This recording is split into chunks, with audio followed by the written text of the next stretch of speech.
Faut-il en rire ou en pleurer ? C'est à vous de voir. En tout cas, rien n'arrête Paco Rabanne qui continue d'annoncer le pire, et notamment la chute des débris de la station Mir sur le département du Gers et sur la capitale le 11 août prochain, le jour de la grande éclipse de soleil. Le conseil général du Gers a beau attaquer en justice le couturier, rien n'y fait. Lui continue d'affirmer qu'il a eu cette vision dès l'âge de 17 ans et que les prédictions de Nostradamus n'ont fait que le conforter. Alors ce matin, sur Europe 1, il persiste et signe, quitte à devoir manger son chapeau dans 2 mois. Paco Rabanne, l'étonnante assurance, c'est l'entretien de Laurent Guimier. L'homme semble calme, serein dans la tempête, comme apaisé par la révélation de son secret. Alors à tous, même à ceux qui ne le croient pas, Paco Rabanne répète presque machinalement que Paris, dans un peu plus de 2 mois, ne sera plus qu'un champ de ruines. Bien sûr, je suis un couturier, donc un allumé, un illuminé. Donc ne me croyez pas, c'est pas la peine de me croire, mais soyez à l'écoute des informations, des radios. Et si on vous dit que tel jour à telle heure, la station Mir va tomber dans le Pacifique, ne le croyez pas. Allez loin de Paris. Vous serez où, vous ?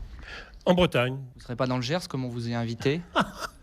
J'aime pas le suicide. Enfin, je voudrais quand même dire aux gens du Gers, s'ils nous écoutent, que ce n'est pas moi qui ai inventé ces noms. Ils sont depuis 500 ans dans les écrits de Monsieur de Notre-Dame. Ils disent « le feu du ciel tombera sur ces villes ». Et en plus, je veux dire aux gens du Gers que j'adore cette région, la Gascogne, j'y vais souvent, c'est la meilleure cuisine du monde.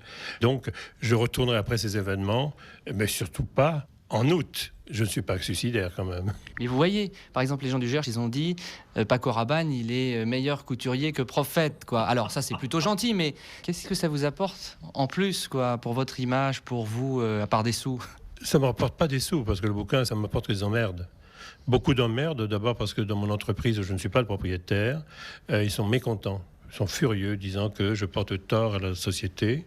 La chose vraiment importante pour moi, c'est décharger ma conscience. Et j'en ai parlé. Et depuis que j'ai écrit ce bouquin, qui est très controversé, je reçois une centaine de lettres par jour, mais aucune lettre d'insulte. C'est ça qui est absolument étonnant. Je dors tranquille actuellement. Qu'est-ce qu'ils vous disent, les gens, s'ils vous insultent pas ? Ils me disent que j'ai beaucoup de courage de dire ça, et bien sûr je suis quand même suffisamment intelligent et lucide pour savoir que tous les cartésiens se tapent sur les cuisses en rigolant, mais ils se sont tous tapés sur les cuisses. Le nuage de Tchernobyl n'est pas rentré en France de la même façon que le poulet à la dioxine belge n'est pas venu en France. Ça fait partie du même système de désinformation. Vous êtes un peu paranoïaque là, non ? Pas du tout, c'est vraiment une réalité, c'est une information. Vous espérez vous tromper le 11 août ? Je n'espère que me tromper. Au début du mois de mai, vous avez dit dans un journal, le mois de mai va être terrible. Il va y avoir un tremblement de terre à Nice et le roi d'Espagne va se faire assassiner. Il ne s'est rien passé. Mais vous savez qu'il y a eu une tentative d'attentat sur le roi d'Espagne, vous ne le saviez pas? On n'en a pas beaucoup parlé, si c'est vrai. Si la presse espagnole en a parlé. Tremblement de terre à Nice, non. Il est pour le mois de mai, mais c'est pas ce qui sait. J'ai pas dit l'année. Quand vous voyez que vous faites plus rire que peur aujourd'hui, ça vous... Mais j'ai 66 ans, hein. Je suis à la fin de ma vie. Et donc, tous les agissements des humains, mes frères, me font sourire. Parce que vous le savez, si ça se passe pas par chance, le 12... Je serais grotesque. Le 12, j'ai des tonnes de bouteilles de champagne à offrir. Et on va tous vous faire le pied de grue ici pour... Et je ferai amende honorable, bien sûr. Bien sûr que je ferai amende honorable, je dirais. Je me suis trompé. J'ai trompé les gens. Vous remboursez le livre?